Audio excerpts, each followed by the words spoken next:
My name is Howard Zerh, and I am a professor at Eastern Mennonite University's Center for Justice and Peacebuilding in Virginia. We are a graduate program for practitioners around the world. We're a program that tries to train reflective practitioners.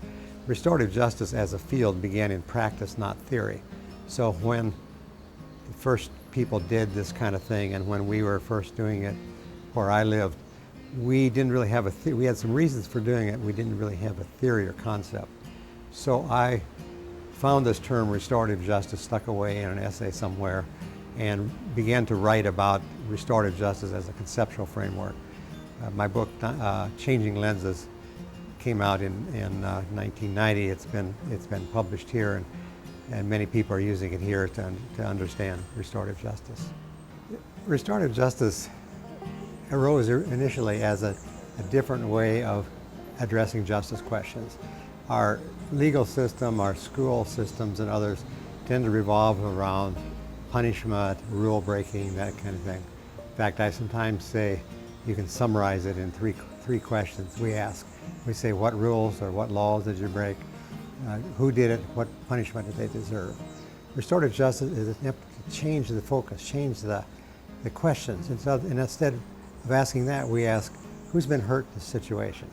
What are their needs? Whose obligations are they? Who has a stake in this? Who needs to be part of the process of resolving the issue?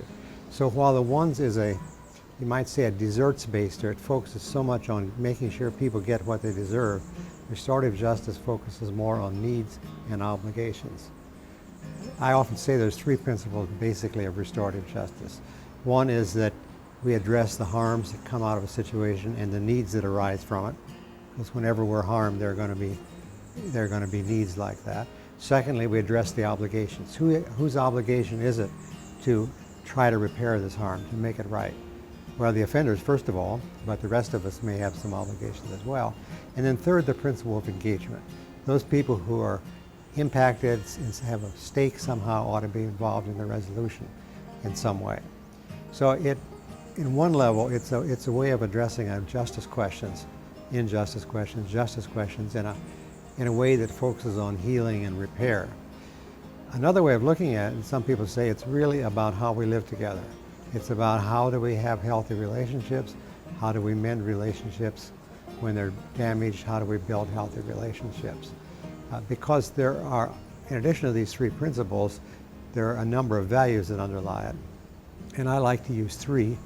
One of them is respect. It's about respecting everybody through the process. Secondly is responsibility. It reminds us that we not only have rights, but we have responsibilities as individuals. And that's because of the third principle, which is a principle of relationships. We are interrelated. You know, at least your American society at least is so focused on individual and on their rights that we lose track of the fact that we are interconnected as human beings, that my behavior is impacted by others, and impacts others, and vice versa.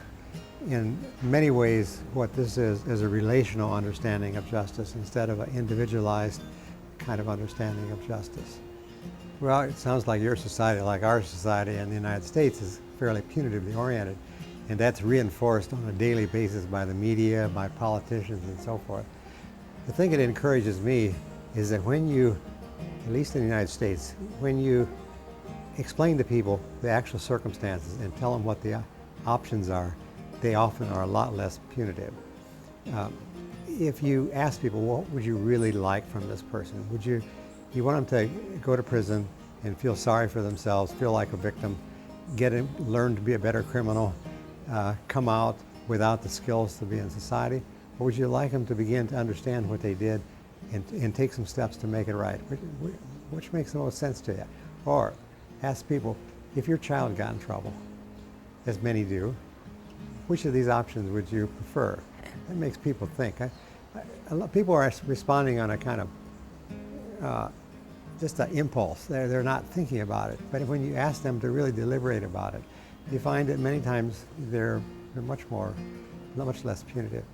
I do think there is built into the human being a need for reciprocity, to balance the score. There needs to feel like when I'm harmed, I have this need to the score to be balanced in some way. And the revenge feelings, punishment is where we go when there aren't more positive ways to do it. And my experience in working with victims is that when you provide them an opportunity like this, they're much less vindictive than you think they're going to be. They need their needs met. They need this. They need someone to take responsibility. When offenders, people who offend, pay back restitution, what's important a lot of time isn't the money. It's that symbolic statement. I'm taking responsibility. You're not to blame. It's a kind of balancing the score. So there are healthy ways to do it, and there are unhealthy ways to do it.